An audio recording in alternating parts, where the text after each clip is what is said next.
bishobora kuba bimaze igihe kirekire ariko ngo bizoba. Urubanza rw'uwahoze yarongoye igihugu cy'u Burundi Pierre BUYOYA akekwa mu rupfu rw'uwahoze yarongoye igihugu NDADAYE yagandaguwe haraheze imyaka itari mike ngo ruriko rurabandanya. Ibi rero bikaba ari bishikirizwa na Agnes Bangiricenge, umuvugizi wa sentare ntahinyuzwa. Ari mu kiganiro rero abavugizi ba leta y'u Burundi bahaye abarundi hamwe n'abamenyesha makuru. Mbere tukaba twashimye no kubumvisha n'inyishu zindi zitari nke z'abavugizi batandukanye. Reka mubumvirize.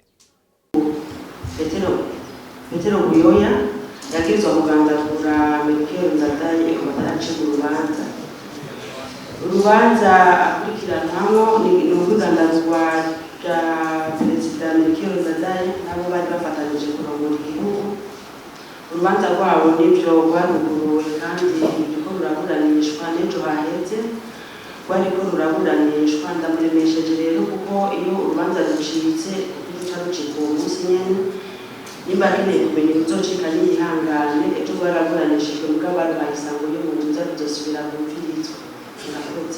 Murabizi hari ibikorwa byinshi bitegekanijwe gukorwa mu ntumbero y'uko hajya ahantu hari ingoro ikirimba c'umukuru w'igihugu haba n'ingoro kugira ngo kibe nkuko yabivuze igiseke gishigikiye kandi gishishiriye. Muri ivyo bikorwa hariho gutumbereza ibarabara mu rundi ruhande rutobuza umukuru w'igihugu n'abamufasha kurangura neza imirimo yabo ya misi yose. Abantu rero ibarabara rizoca, abantu bahaba barazwi, urutonde rwabo rurazwi. Abo bantu ibikorwa ntibizotangura bataronkejwe ivyo bategerezwa kurongwa, baba abamatongo baba abahibarabara rizoca. Abantu bose bazoronswa imizibukiro, ibikorwa bibone gutangura. Niko vyama bigenda mu bikorwa byose vya leta. Murakoze. Kibazo naco kijanye ni barabara ibarabara rizoca hajya inyuma y'ikijya kirimba. Mbega uno munsi ko biboneka ko aho mukuru w'igihugu aca habwo bigoye kugira ngo arengane kubera ko hanonekaye hajya ugeze kuri Gare du Nord. Mbega hoho ko ariho mukuru w'igihugu aca n'abandi bategetsi bagiye ku biro, bizogenda gute? Hazogoma kujya nyene hajya kuri Gare du Nord? Hajya ahantu nahone hazokogwa bigende neza cyane.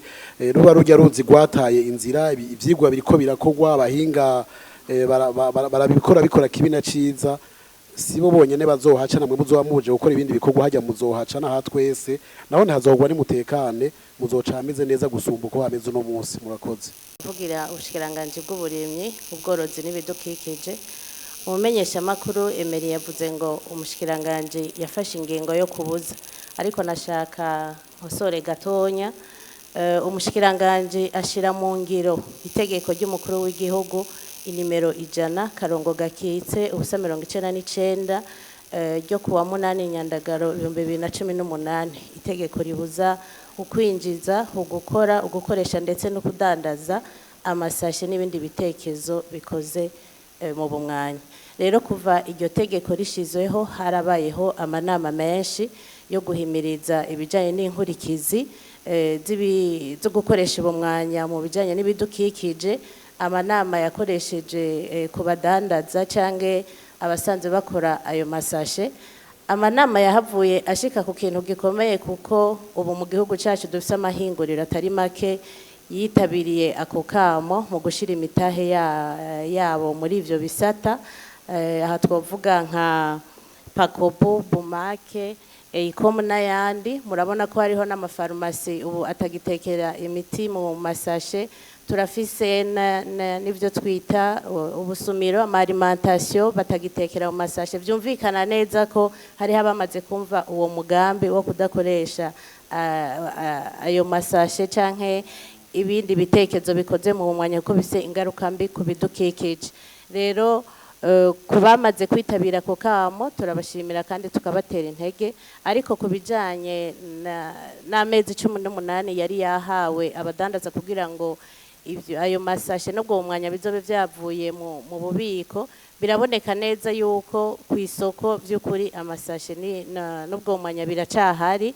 Tugatera kamo rero ko abo bose batarumva uwo mugambi bojijuka. Kubijanye n'iri tegeko naryo twomenyesha yuko hariko gutegurwa amabwirizwa aherekeza ishigwa mu ngiro ry'iryo tegeko, igihe rero azoheza akemezwa azoheza agashigwa ahabona agakurikizwa. Hari amakenga ko utumwanya tubora tutaraboneka dusubira utumwanya tutabora, mbega vyo mu bivuga kwiki?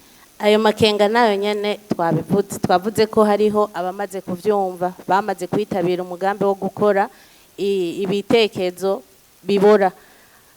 Abo rero nibo dutera intege, kandi muri rya tegeko ry'umukuru w'igihugu ingingo yaryo y'umunani irahamagarira cyane abafise imitahe kwitabira muri ico gisata kugira ngo bafashe abo bandi bamaze kwitabira gukora ivyo bitekezo bitabora.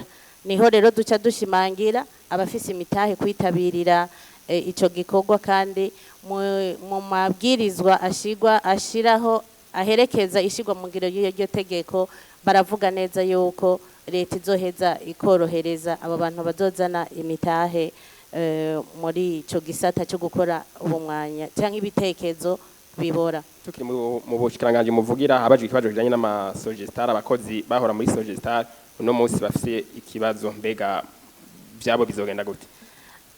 Yabivuze neza ati ntibarabona aho bitura abahora muri Sodeko canke abahora mu masogestar, kandi yavuze ati ntitwogaruka ku vyatumye leta igarukana ikirenge mu gisata c'ikawa.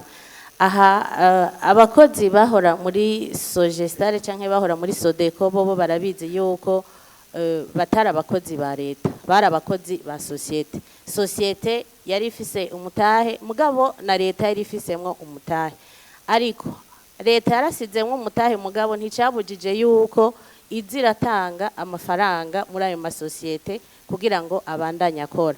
Vyumvikana neza yuko ayo masosiyete arafitiye amahera heraniye leta, kuko ayo mahera ayo masosiyete ntiyashoboye kuyariha. Ayo masosiyete yarandikiwe arahabwa ikirengo cyuko bishura ko bazobandanya isekeza ry'ikawa turimwo 2020 rishira 2021. Amasosiyete yaranditse aravuga yuko atabishoboye. Uno munsi araheraniye leta, abakozi barakoze ntibahembwe, leta yarasizemwo amafaranga arenga cyangwa shika imiliyaridi 41. Ayo masosiyete ntiyasubije leta. Reka rero umugwi uzojaho urabe neza mbega nindaheraniye uwundi, hanyuma leta no muvyeyi abo bakozi irabazi barakoze, ariko nivyamara kugaragara neza hazoheza hamenyekane mbega nindazohemba abo bakozi. Murakoze.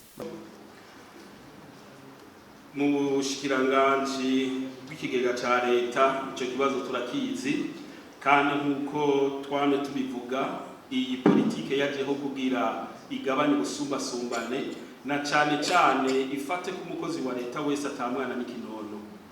Ibiro vyagiye biragaragara aho mu bakozi ba leta bajya byitwa ko bahembwa baciye mu bushikiranganje bw'akazi, hari ibyo usanga badafise, mugu ugasanga ubitora muri bijya bindi bisata bikukira leta, kubera byagiye bironka amafaranga aca ku makonte yabo bakayakoresha bidaciye muri kimwe no kwitwa sirikwi y'amahera ya leta ukuntu asohoka, gutyo ugasanga hariho abumenga barorohereje cyane gusumba abandi. Mu itegeko rero rigenga amafaranga ya leta guhera mu mwaka wa 2016 niho havuga ko vyose bihagaze mu kugira bakosora ubwo busumbasumbane. Aha rero leta ivuga iki? Abakozi leta irabategekaniriza akazoza uciye muri INSS no muri za ONPR, ko mwishira hamwe iri rimwe kana kusanga bavuga ngo nibabatekerera amezi 3 amezi 6, mu gihe ubuciye muri bwa bushikiranganje bujejwe akazi aribo bakozi mbere no uvuga ko bari ibice 90%, ico kintu batagiteye karegwa, ucawumva yuko hatanguye kuzaho bimwe vy'umwana n'ikinono. Nico gituma rero twasavye yuko ivyo vyose biri muri ya politique imwe igihugu ijejwe yuko habaho la justice sociale, bose bagatunganirizwa ku rugero bungana, ivy'igihugu tukabisangira twese ata mwana n'ikinono